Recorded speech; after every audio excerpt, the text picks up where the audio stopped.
नमस्कार, वेदांश क्लासेस में आप सभी का स्वागत है। मेरा नाम आकार डवास है, आप सभी जानते हैं। देखिए, हम अपने टॉपिक को आगे बढ़ाते हैं। जो आज हम टॉपिक पढ़ेंगे वो देखिए वो होगा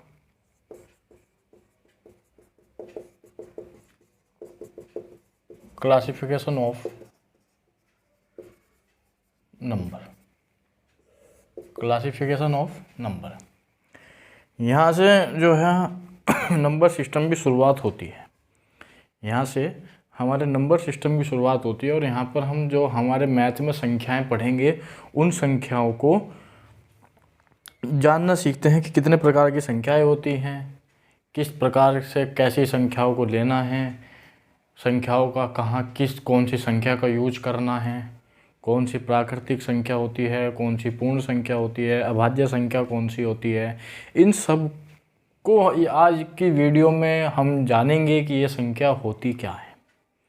ठीक, तो उससे पहले मैं आपको एक चीज़ बताना चाहता हूँ। देखिए, मान लीजिए कि ये कोई एक संख्या रेखा है और संख्या रेखा के बीच में होता है जीरो।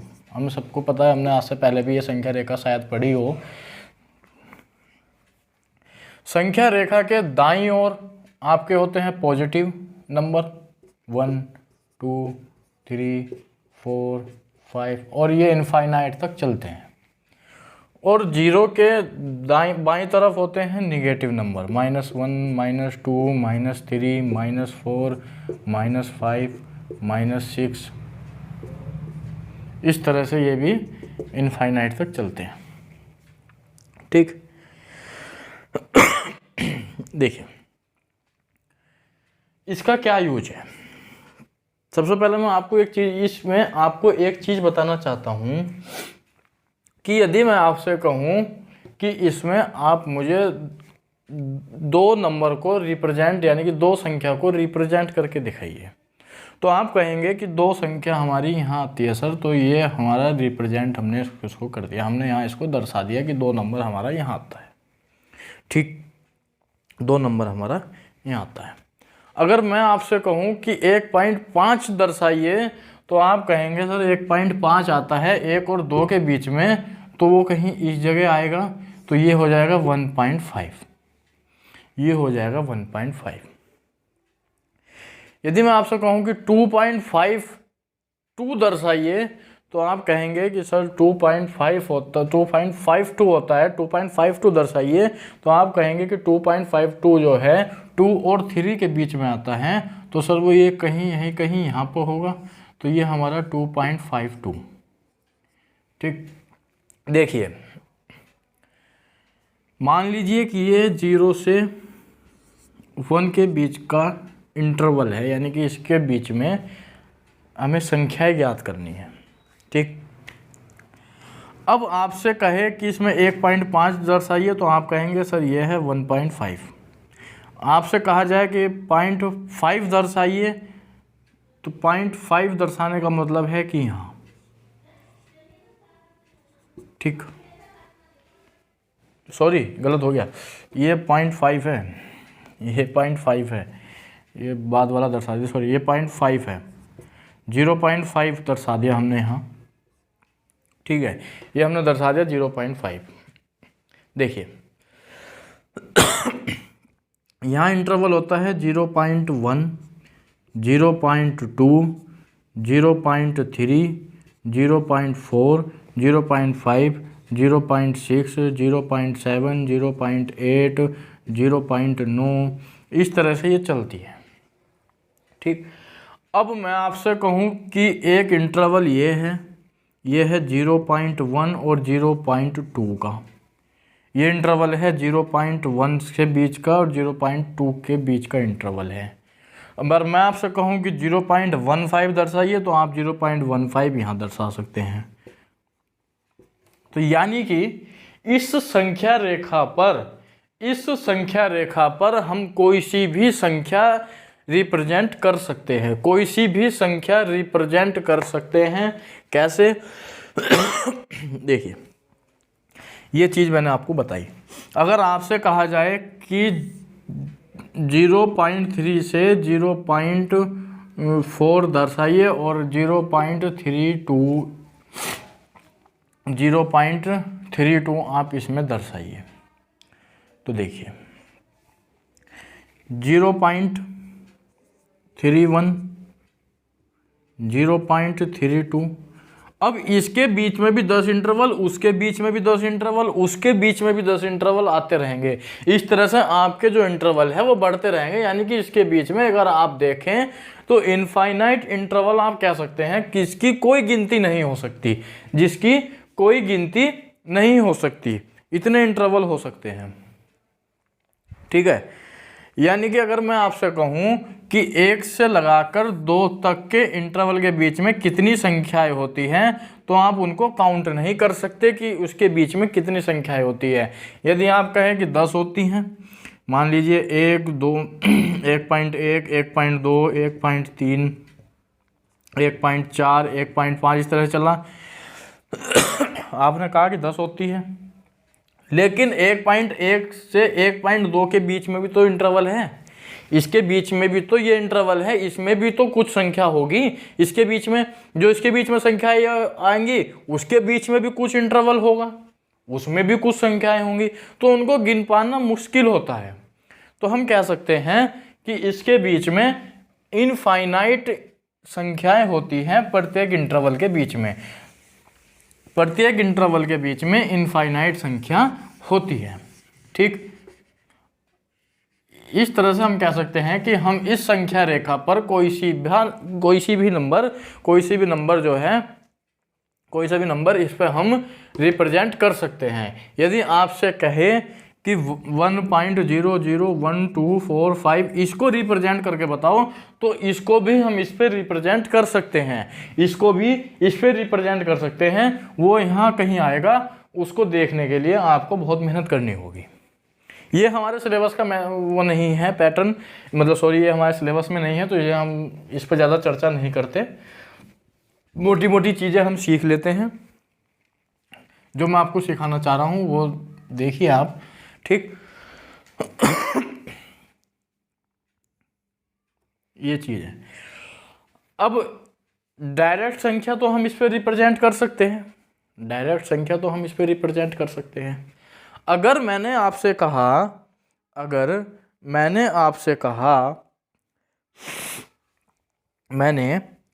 कहा क्या कहा कि आप इस पे मुझे √2 रिप्रेजेंट करके बताइए, √2 को रिप्रेजेंट करना है इस संख्या रेखा पर। और पिछली क्लास में मैंने आपको बताया था डेसिमल वाले में, आपको याद होगा कि √2 की वैल्यू इनफाइनाइट तक जाती है, इसका कोई ओड नहीं है कि यह कहाँ तक जाती है, किसी को नहीं पता। इसकी 1.4, 1 समथिंग चलती रहती है। लेकिन हमें एक चीज़ पता लगी कि इसकी जो वैल्यू है वो 1.41 इसके समथिंग में रहती है, 1.414 इसके समथिंग में ये वैल्यू रहती है। तो हमें इससे यह पता चला कि ये संख्या 1 से और 2 के बीच में आएगी, 1 और 2 के बीच में आएगी। तो हम क्या करते हैं, देखिए हमें रिप्रेजेंट करना है √2।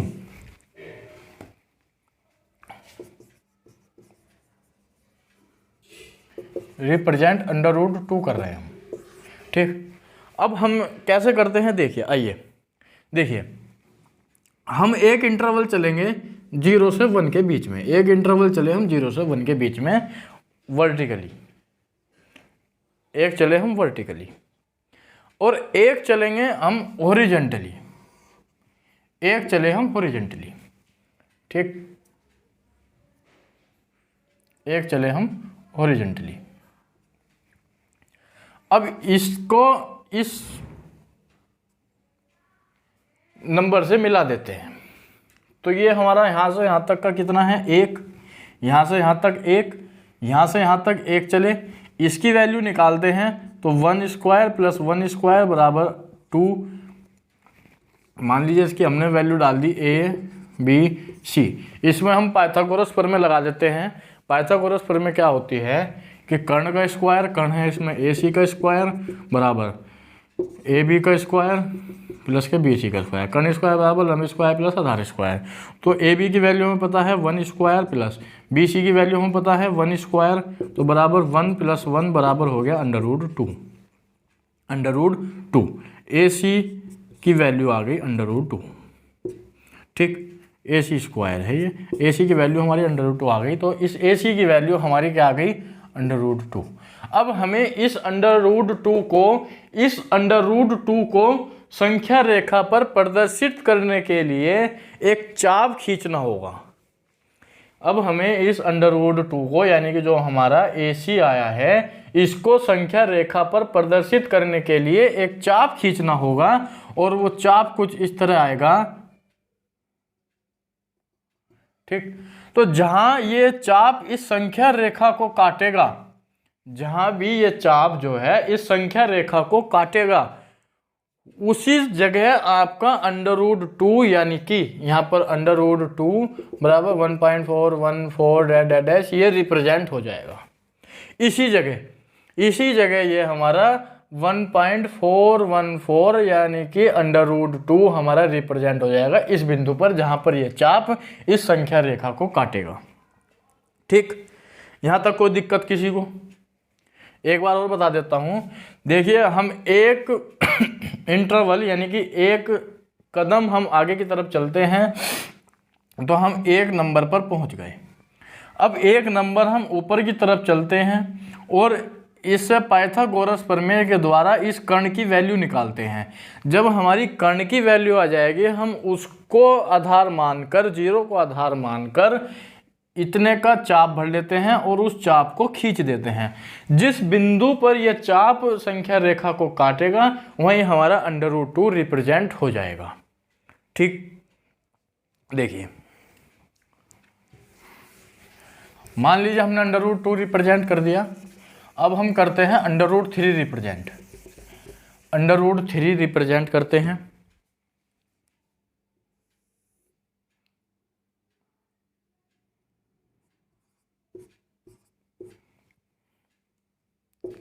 ठीक, अब हम √3 रिप्रेजेंट करते हैं तो देखिए क्या होता है कि अब हम पहले तो हम एक चले थे, अब पहले हम एक कदम चले थे, लेकिन अब हम एक कदम न चलकर √3 निकालने के लिए √2 कदम चलते हैं। और यहाँ से हम √2 हमारा मान लीजिए यहाँ आया और इसकी जो वैल्यू हो जाती है, इसकी और इसकी जो वैल्यू हो जाती है यहाँ से यहाँ तक, वो हो जाती है √2। यहाँ तक की जो वैल्यू हो गई वो हो गई √2। और एक इंटरवल हम ऊपर की तरफ चलते हैं। देखिए, चलना हमें 0 से ही है, क्योंकि चलना हमें 0 से ही है। √2 हम चले और ऊपर हम चले जो एक चले, एक नंबर। ठीक, अब फिर हम इस कर्ण की वैल्यू निकालते हैं। मान लीजिए a, ये b, ये c, तो a c का स्क्वायर बराबर a b का स्क्वायर प्लस के b c का स्क्वायर। तो ये √2 का स्क्वायर प्लस 1 का स्क्वायर बराबर 2 + 1 = 3 और AC का स्क्वायर बराबर √3। AC बराबर ये AC का स्क्वायर था, AC बराबर जो आ गया वो आ गया √2, यानी कि इसकी वैल्यू आ गई √3। इसकी वैल्यू आ गई √3। अब हमें इस संख्या रेखा पर √3 रिप्रेजेंट करने के लिए एक चाप लेना होगा और उस चाप को संख्या रेखा से गुजारना होगा। तो मान लीजिए हमने एक चाप लिया और वो संख्या रेखा से यहाँ से गुजरा, और जिस बिंदु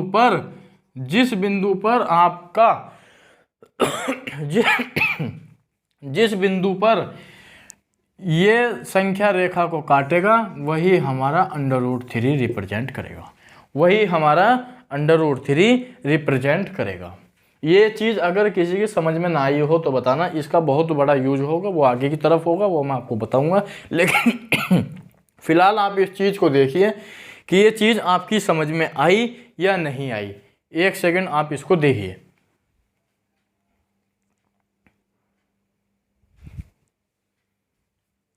ठीक, अब देखिए, मैं आपको बताना चाहता हूं कि जो संख्या इस संख्या रेखा पर प्रदर्शित हो जाती है, जो संख्या इस संख्या रेखा पर प्रदर्शित हो जाती है प्लस यानी कि धनात्मक संख्याओं की तरफ, वो संख्या सभी की सभी वास्तविक यानी कि रियल संख्या, रियल नंबर होता है। इस बात को गांठ बांध लीजिए कि जो भी संख्या इस संख्या रेखा पर धनात्मक की ओर प्रदर्शित हो जाती है, वो संख्या सभी की सभी वास्तविक संख्या, रियल नंबर होते हैं। ठीक, जैसे मैंने आपको बताया कि √2, √2, √3, √5, √6 ये सब जो है हमारी रियल नंबर होते हैं, वास्तविक संख्याएं होती हैं। अब हम क्लासिफिकेशन की तरफ चलते हैं। तो सबसे पहले हम नंबर देखिए, क्लासिफिकेशन करते हैं। देखिए,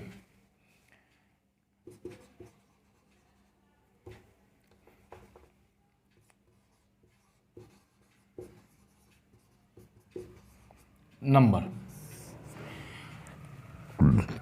दो प्रकार के होते हैं। नंबर वास्तव में दो प्रकार के होते हैं। पहला होता है वास्तविक संख्या,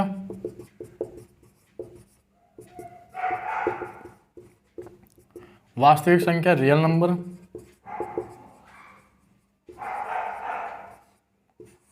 ठीक, अब दूसरा होता है इमेजिनरी नंबर।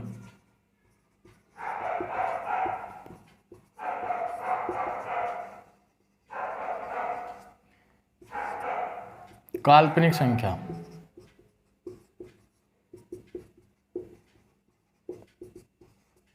ठीक, एक होता है वास्तविक संख्या, ये ऊपर नीचे हो गया कोई बात नहीं। एक होता है वास्तविक संख्या रियल नंबर, एक होता है इमेजिनरी नंबर काल्पनिक संख्या। देखिए, वास्तविक संख्या कौन सी होती है? मैंने आपको बताया कि वह हर एक संख्या जो हमारी संख्या रेखा पर प्रदर्शित हो जाती है, वे सब वास्तविक संख्याएं कहलाती हैं, वे सब वास्तविक संख्याएं कहलाती हैं। जैसे 1, 2, 5, 7, 9, 22/7, पाई, 3.14, 3.14, √2, √3, √5, ये सब संख्याएं। पाई भी हमारी वास्तविक संख्या है, याद रखना, पाई हमारी वास्तविक संख्या है। ये सभी संख्याएं जो हैं ये वास्तविक संख्याएं हो सकती है, एंड सो ऑन, आगे को चलती रहेगी। तो ये जो संख्या हमारी रिप्रेजेंट हो जाएगी संख्या रेखा पर, वो सब हमारी वास्तविक संख्याएं कहलाती हैं। अब ये काल्पनिक संख्याएं कौन सी होती हैं? काल्पनिक संख्याएं वे संख्याएं होती हैं इस तरह की, जो अंडर रूट में माइनस को प्रदर्शित करती हैं, अंडर रूट के अंदर माइनस की संख्या को रिप्रेजेंट करती है, वे सभी संख्याएं हमारी काल्पनिक संख्याएं होती हैं।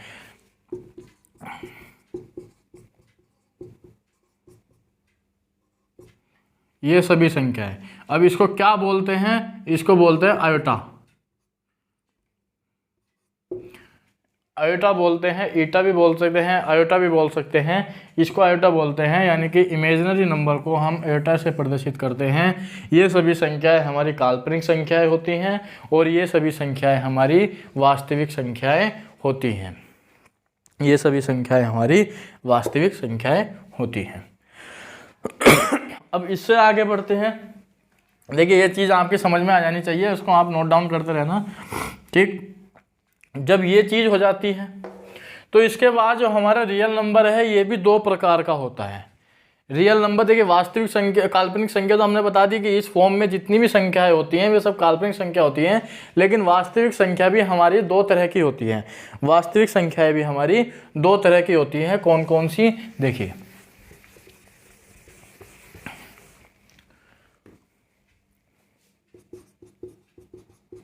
वास्तविक संख्या,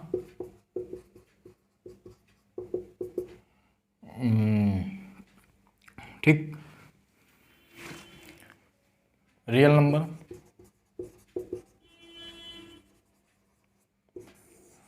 पहली होती है हमारी रेशनल नंबर। रेशनल नंबर, ठीक, इसको बोलते हैं परिमेय संख्या। परिमेय संख्या। अब दूसरी होती है हमारी इर्रेशनल नंबर।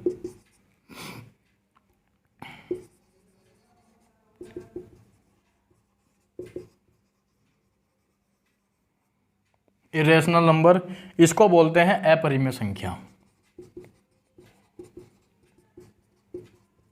अपरिमेय संख्या, इसको बोलते हैं परिमेय संख्या, इसको बोलते हैं अपरिमेय संख्या। अब ये होती क्या क्या है, देखिए, परिमेय संख्या वो संख्या होती है जो P/Q की फॉर्म में होती है। P/Q की फॉर्म में होती है, उन सभी संख्याओं को परिमेय संख्या कहते हैं। और अपरिमेय संख्या वे संख्या होती है जो P/Q की फॉर्म में नहीं होती, जो P/Q की फॉर्म में नहीं होती। इस बात का ध्यान रखना कि वह सभी संख्याएं जो P/Q के फॉर्म में होती हैं वे सभी परिमेय संख्या होती है। और जहाँ जो है Q not equals to 0, Q 0 नहीं होना चाहिए। इस बात का हमेशा ध्यान रखना है कि Q इसमें 0 नहीं होना चाहिए। और P/Q की सभी संख्याएं जो हैं वो परिमेय संख्याओं की फॉर्म, परिमेय संख्याएं होती हैं। और जो P/Q की फॉर्म में नहीं होती वे सभी जो हैं हमारी अपरिमेय संख्याएं कहलाती है। अब ऐसी कौन सी संख्याएं हम कह सकते हैं कि P/Q की फॉर्म में होती है, देखिए ये चीज़ तो आपने देख ली। अब कौन सी ऐसी संख्याएं हैं जो P/Q की फॉर्म में होती है, देखिए, एक आपकी परिमेय संख्या है, क्यों? क्योंकि इसके बटे में 1 लिख सकते हैं, ठीक। 2 परिमेय संख्या है, 3 परिमेय संख्या है, पाई परिमेय संख्या है, पाई आपकी परिमेय संख्या है, ठीक, ध्यान रखना। नहीं, पाई अपरिमेय, 1 सेकंड अभी बता रहा हूँ मैं आपको।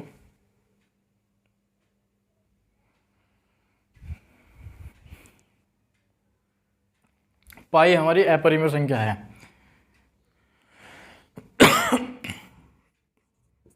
√2, 3/5, 1/9, 2/7, 4/5, 3/6, 6/8, इसको कर लीजिए 11। इस तरह की कोई भी संख्याएं हैं, √3, √2 क्यों लिख लिया, √2 नहीं है, √2 परिमेय संख्या नहीं है। √2 जिसका कुछ मान होता है 0.39, जिसको हम इस फॉर्म में लिख सकते हैं। अब √2 है, √2 की वैल्यू मैंने आपको कहा था कि इसकी वैल्यू आगे तक चलती रहती है, हमें नहीं पता कि कहाँ तक जाती है, हमें नहीं पता कि कहाँ तक जाती है। यहाँ मैंने धोखे से लिखवा दिया, इसके लिए सॉरी। लेकिन √2 जो है हमारी वो अपरिमेय संख्या है, वो अपरिमेय संख्या है। √3, पाई, इस तरह की जितनी भी संख्याएं हैं ये सब अपरिमेय संख्याएं हैं। और इस तरह की जितनी भी संख्याएं हैं वे सब हमारी परिमेय संख्या कहलाती है, वे सब हमारी परिमेय संख्या कहलाती है। अब देखिए, इस परिमेय संख्या को भी हम 2 पार्ट में बांट लेते हैं। एक होता है इंटीजर, पूर्णांक, एक होता है डेसिमल, दशमलव। एक होता है पूर्णांक, पूर्णांक में हम लिख सकते हैं 2, 3, 5, 7, 4, 6, इस तरह की ये संख्या है। क्योंकि इसके बटे में अगर हम ऐसे लिख दें तो ये परिमेय संख्याएं बन जाती हैं। इसके बटे में यदि हम ऐसे लिख दें तो परिमेय संख्याएं बन सकती हैं। और दशमलव में भी वो जो मैंने आपको पिछली क्लास में पढ़ाया था उसमें भी आपका जो है एक तो शांत दशमलव,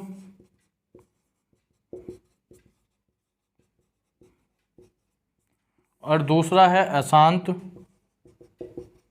परंतु आवर्ती दशमलव। इस तरह की संख्याएं आपकी जो है वो, इस तरह की संख्याएं आपकी परिमेय संख्याएं होती हैं। शांत दशमलव का मतलब है 2.14। मान लीजिए इसको लिखना है तो 214, यहाँ लिख के बता देता हूँ। शांत दशमलव का मतलब है कि 2.14, इसका मतलब है 214/100। अब इसको काट पीट के जो भी आएगा वो हमारा एक परिमेय संख्या के रूप में आएगा, यानी कि P/Q की फॉर्म में आएगा। ठीक। अब अशांत परंतु आवर्ती दशमलव का मैंने आपको कहा था कि मान लीजिए 2.19 इस पे बार है, तो इसको कैसे करते हैं, 2 + के 19/99। अब इसकी गुणा करके, यानी कि ये भी हमारा P/Q की फॉर्म में ही आएगा। तो ये सब चीज़ें हमारी जो है परिमेय संख्या को रिप्रेजेंट करती है, यानी कि परिमेय संख्या भी दो प्रकार से, डेसिमल इंटीजर और डेसिमल भी दो प्रकार की होती है, शांत दशमलव और अशांत परंतु आवर्ती दशमलव। अशांत परंतु अपवर्ती दशमलव नहीं होता, वो मैंने आपको बताया था कि वो √2 √3 इस तरह की वैल्यू में आ जाता है, यानी कि जिसकी वैल्यू कहीं जाकर नहीं रुकती, वो चीज़ें आपकी जो है अशांत परंतु अपवर्ती दशमलव में आती है। ठीक। ये चीज़ आशा करता हूँ कि आप सभी को समझ में आ गई होगी। नहीं आई है तो वीडियो को दोबारा देखें, जब तक नहीं आए तब तक देखिए हमारा जो है यहाँ से शुरुआत हो चुकी है। अब मैं आपको पूर्ण संख्या, प्राकृतिक संख्या, ऋणात्मक संख्या, नॉन जीरो इंटीजर, ये सब चीज़ें आपको सिखाने वाला हूँ। देखिए हम इसको सीखने के लिए उसी संख्या रेखा पर जाते हैं।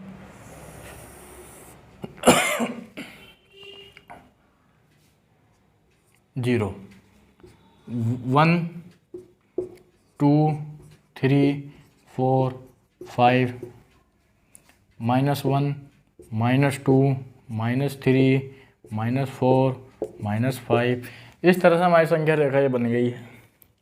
देखिए प्राकृतिक संख्याएं हमेशा ध्यान रखना, ये चीज़ ध्यान रखना, प्राकृतिक संख्याएं हमेशा नॉन जीरो पॉजिटिव इंटीजर होते हैं।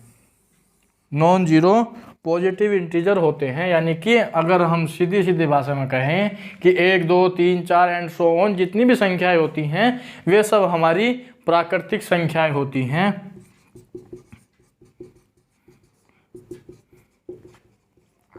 प्राकृतिक संख्याएं होती हैं जिसको बोलते हैं नेचुरल नंबर।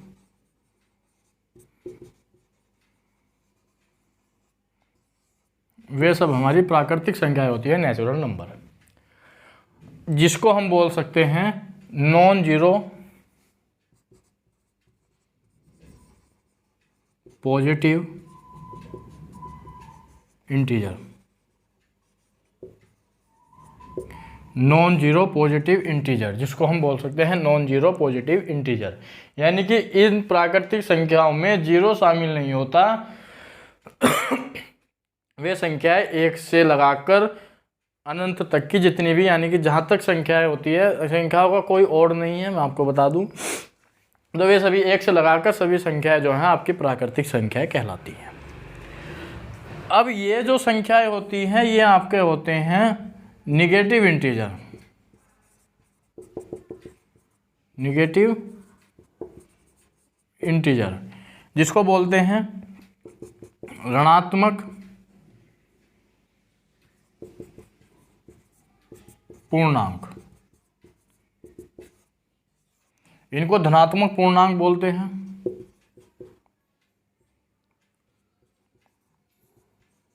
धनात्मक पूर्णांक बोलते हैं, इनको ऋणात्मक पूर्णांक बोलते हैं, वो भी नॉन जीरो। अब जीरो से लगाकर प्लस की और सभी संख्याएं जो होती हैं वे संख्याएं आपकी पूर्ण संख्याएं होती हैं। पूर्ण संख्याएं होती हैं जिसको बोलते हैं होल नंबर, जिसको बोलते हैं होल नंबर। यानी कि होल पूर्ण संख्याओं में आपका जीरो भी शामिल होता है। पूर्ण संख्याओं में आपका, यानी कि पूर्ण संख्या जो होती है वो जीरो से स्टार्ट होती है और आगे तक चलती रहती है। प्राकृतिक संख्या 1 से स्टार्ट होती है और आगे तक चलती रहती है। ठीक। अब हम क्या देखते हैं, ये हमारा क्या होता है, ये होता है हमारा जीरो इंटीजर। जीरो इंटीजर ये होता है हमारा जीरो इंटीजर। ठीक। तो ये चीज़ें हैं हमारी, इस चीज़ को हमने पढ़ लिया है। देख लीजिए एक बार आप इसको।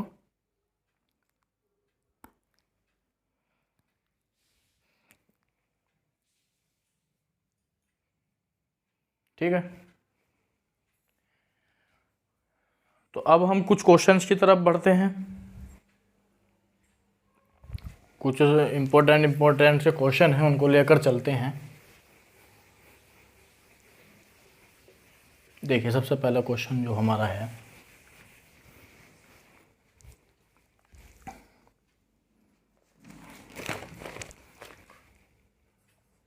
यदि n एक प्राकृतिक संख्या है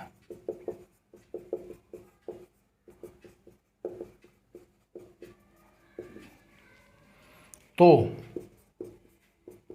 √n होगी। पहला ऑप्शन है हमेशा एक प्राकृतिक संख्या,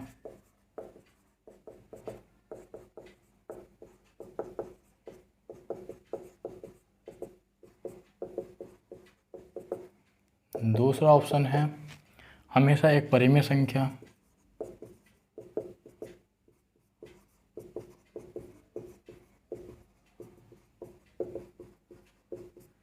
तीसरा ऑप्शन है हमेशा अपरिमेय संख्या,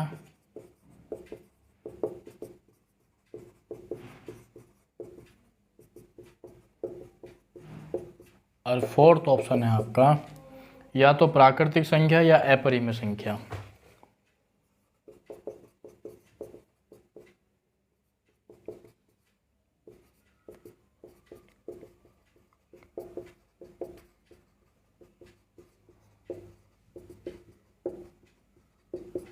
ठीक, आपका क्वेश्चन आपकी स्क्रीन पर है, यानी कि वाइट बोर्ड पर है। आप इसको देखिए कि क्वेश्चन में कहा गया है कि n एक संख्या है और वो भी एक प्राकृतिक संख्या है। मैंने आपको बताया था कि प्राकृतिक संख्या होती है जीरो को छोड़कर सभी पॉजिटिव इंटीजर्स जो होते हैं वे सब प्राकृतिक संख्या होते हैं। जीरो को छोड़कर सभी पॉजिटिव इंटीजर्स आपके प्राकृतिक संख्या होती हैं। यानी कि प्राकृतिक संख्या हम माने तो 1 2 3 4 5 डैड इस तरह से चलता रहता है। ठीक है, उसने कहा है कि n एक प्राकृतिक संख्या है। मान लीजिए कि हम n की वैल्यू 1 ले लेते हैं। इसने कहा मान लीजिए, इसने कहा प्राकृतिक संख्या है, सबसे छोटी प्राकृतिक संख्या ले लेते हैं हम 1। अब प्राकृतिक संख्या है तो √n की वैल्यू क्या होगी? √n की जो वैल्यू होगी वो 1 होगी। √n की जो वैल्यू होगी वो 1 होगी। तो 1 हमारा क्या है? 1 हमारा प्राकृतिक संख्या है, बिल्कुल है। ठीक, परिमेय संख्या है परिमेय संख्या भी। अपरिमेय संख्या है नहीं। तो ये तो हमारा गलत हो गया, ये हमारा ऑप्शन गलत हो गया। अब हम n की वैल्यू क्या लेते हैं? n की वैल्यू 2 लेते हैं। अब जब हमने 2 लिया तो √2 की जो वैल्यू आई वो 1.414 डैश ये आई। तो मैंने आपको बताया था कि √2 जो है वो अपरिमेय संख्या है। वो क्या है? वो अपरिमेय संख्या है। और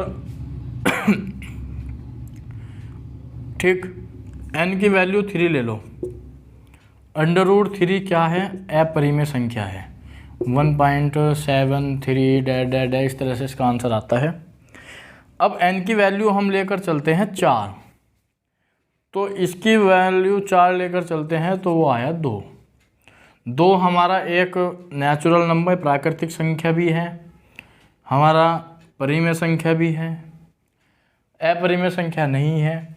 तो पहला ऑप्शन तो इसने कहा है कि हमेशा एक प्राकृतिक संख्या, तो हमेशा प्राकृतिक संख्या नहीं हो सकती क्योंकि यहाँ पर हमारा जो है वो अपरिमेय संख्या भी आ चुकी है। यदि n की वैल्यू हम 2 3 लेते हैं तो हमारा अपरिमेय संख्या भी आ चुकी है, तो प्राकृतिक संख्या तो हो ही नहीं सकती, इसको काट दो। हमेशा एक परिमेय संख्या, परिमेय संख्या हमेशा नहीं आ सकती। क्यों? क्योंकि √2 की वैल्यू हमें पता है कि अपरिमेय संख्या होती है, √3 की वैल्यू हमेशा अपरिमेय संख्या होती है। तो ये भी गलत हो गया।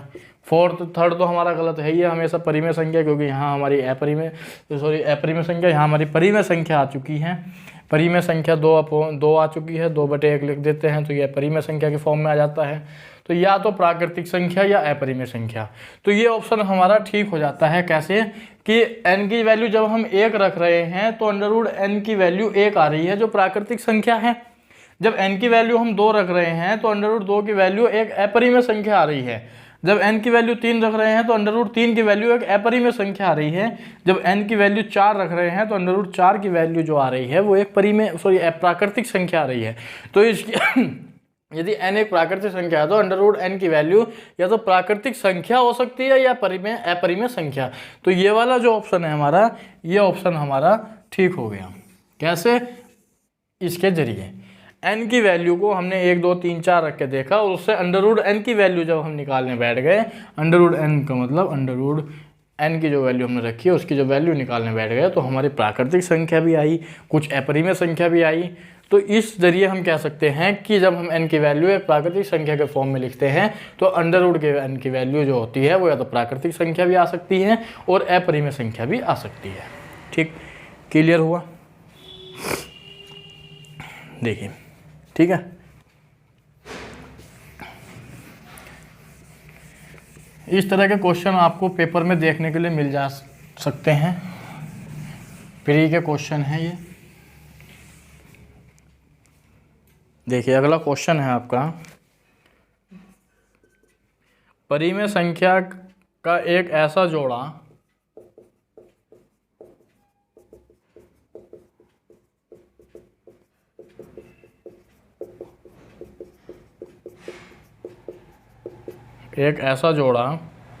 जो 1/4 तथा 3/4 के बीच हो।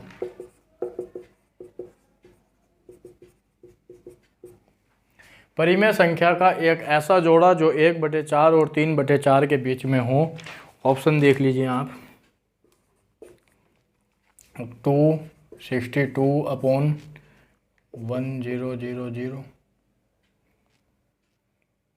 752/1000, 24/72,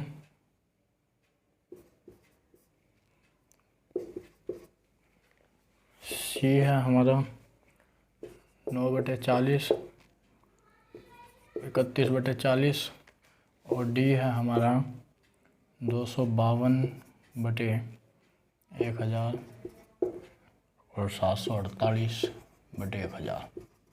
बहुत ज़्यादा इंपॉर्टेंट क्वेश्चन है। इस तरह के क्वेश्चन भी एसएससी ने कई बार पूछे हैं। देखिए एमटीएस में भी आ सकता है और सीजीएल में, सीएचएसएल में भी ये क्वेश्चन पूछे गए हैं। तो उसने कहा है कि परिमेय संख्या का इनमें से हमें एक ऐसा जोड़ा निकालना है जो 1/4 और 3/4 के बीच में हो। देखिए इस तरह के क्वेश्चन को हम हमेशा ऑप्शन के जरिए करते हैं। ऑप्शन नंबर 1 2 3 4 से उठाना शुरू कर देते हैं। तो कैसे? देखिए इसके नीचे क्या है 1000, वहाँ क्या है 4। तो किस संख्या से गुणा करें कि 1000 आ जाए? तो 4 को यदि हम 250 से गुणा करते हैं तो हमारा 1000 आ जाता है। ठीक, अब ऊपर वाले को हमने 250 से गुणा किया और नीचे वाले को हमें 250 से गुणा करना है।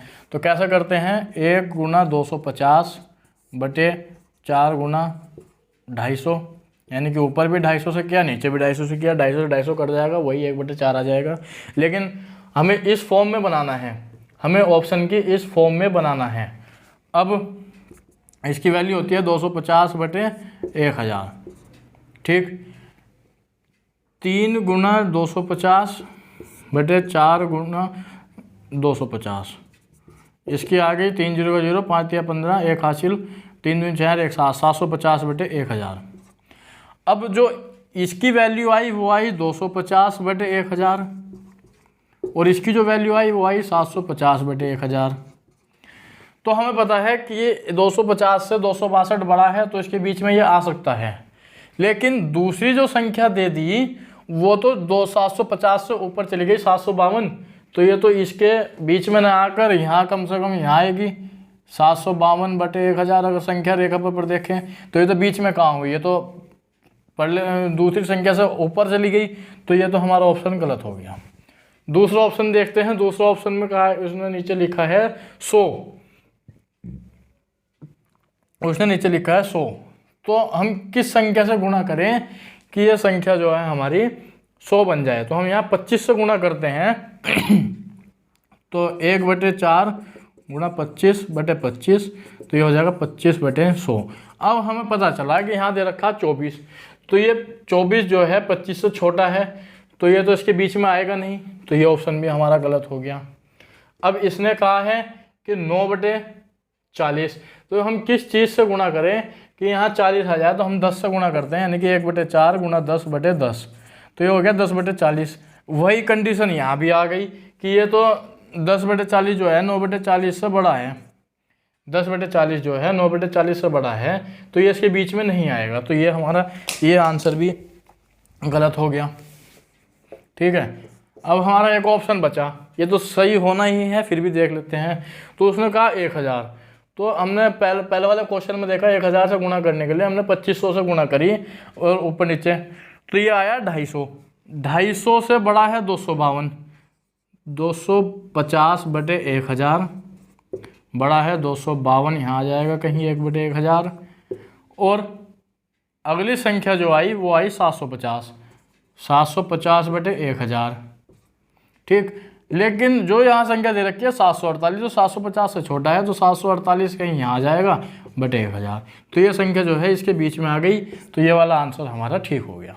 हमें ये चीज़ें ऑप्शन से ऑब्जर्व करनी है कि ये पूछना क्या चाहता है, कैसे हमें इसका आंसर देना है। जो नीचे दे रखा है उसी चीज़ को ऊपर नीचे दोनों से गुणा कर दो कि वो आंसर, यानी कि हम किस चीज़ से गुणा करें कि ये संख्या 100 बन जाए। तो हमें पता है 25 चौका 100, यानी कि अगर हम ऊपर नीचे 25 से गुणा कर दें तो नीचे वाली संख्या 100 बन जाएगी। ठीक, अगला क्वेश्चन देखते हैं।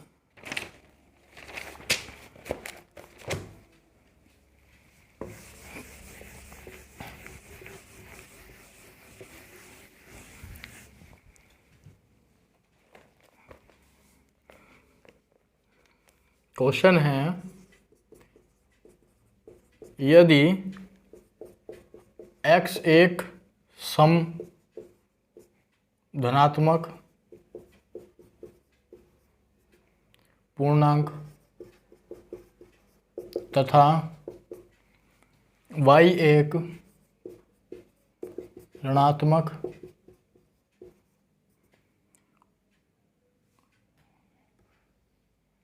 विषम ऋणात्मक, ये एक सम है, ये एक विषम है, विषम ऋणात्मक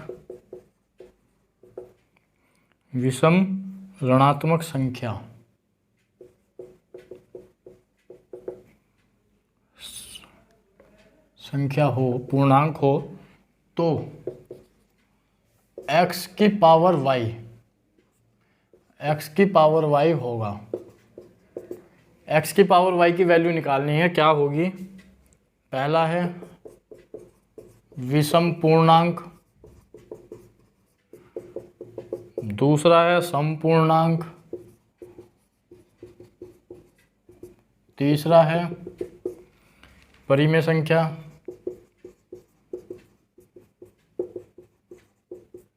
और चौथा है कोई नहीं। देखिए, बहुत अच्छा क्वेश्चन है। उसने कंडीशन दी है कि x को हमें धनात्मक पूर्णांक लेना है, यानी कि 2, 4, 6, 8 ये सब लेना है। ठीक, y को हमें विषम ऋणात्मक लेना है, यानी कि -1, -3, -5, -7 इस तरह से लेना है। तो x की पावर y, इसकी वैल्यू इनमें से क्या होगी? तो रख के देख लेते हैं। सबसे पहले हमें सम लेना है, x की वैल्यू 2 ले लेते हैं, x की वैल्यू हम 2 ले लेते हैं, और y की वैल्यू विषम ऋणात्मक लेनी है तो -1 ले लेते हैं। अब हमें पता है कि इसकी वैल्यू क्या होती है, 1/2, इसकी वैल्यू होती है 1/2। ठीक, तो 1/2 देखते हैं क्या है, विषम पूर्णांक है? नहीं है। समपूर्णांक है? नहीं है। क्या है? 1/2 एक परिमेय संख्या है, 1/2 क्या है, परिमेय संख्या है। तो ये हमारा आंसर हो जाएगा। लेकिन पुष्टि के लिए हम एक और चीज़ लेकर चलते हैं। मान लीजिए हमने यहाँ लेकर चला 4 और इसकी वैल्यू लेकर चले -3 बराबर 1/4 4 चौका 16 चौका 64। ये क्या है, ये एक परिमेय संख्या है।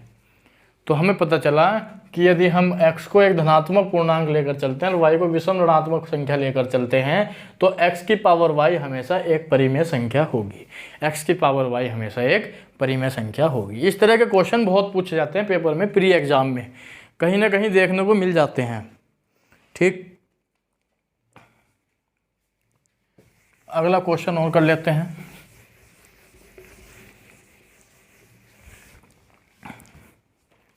ये क्वेश्चन है √2 की पावर √2 और इसकी पावर √2 निम्न में से क्या है।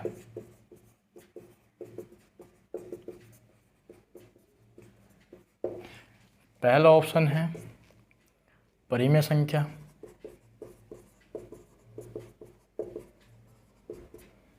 दूसरा ऑप्शन है विषम पूर्णांक,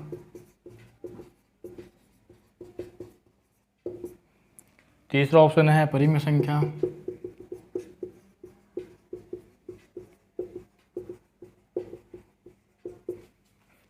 और चौथा ऑप्शन है ऋणात्मक पूर्णांक।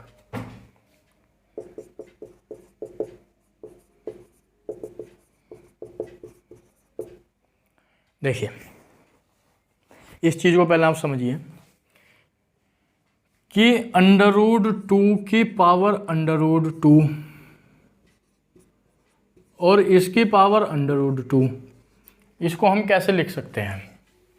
इसमें और इसमें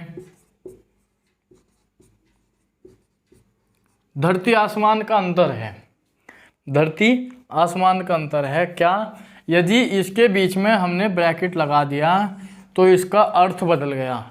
इसके बीच में यदि हमने ब्रैकेट लगा दिया तो इस पूरे का अर्थ बदल गया। अब ये कुछ और रह गया, पहले कुछ और था अब कुछ और हो गया। मान लीजिए कि किसी संख्या की घात है और उस घात के पूरे के ब्रैकेट लगाकर उसकी भी घात दे दी तो इसका मतलब होता है √2 इन दोनों की गुणा, इन दोनों की गुणा। यानी कि यदि किसी दो घात के बीच में, दो घातों के बीच में यदि ब्रैकेट लग गया तो उन दोनों घातों की आपस में गुणा होगी। यदि ब्रैकेट नहीं है, यदि ब्रैकेट नहीं है तो इनके आपस में गुणा नहीं होने की, फिर इसको घात के रूप में सॉल्व करना होगा। यहाँ आपको यदि ब्रैकेट लग गया तो इसकी जो मान्य होगा वो होगी आपकी गुणा। ठीक, वो होगी गुणा। तो देखते हैं, हमारे पास वैल्यू है √2, इसकी पावर √2 और इस पूरे की पावर √2। जैसे मैंने आपको बताया कि इसकी जो है गुणा होगी √2 गुणा √2। यदि दो घातों के बीच में ब्रैकेट आ जाता है तो उन दोनों घातों की आपस में गुणा हो जाती है। तो √2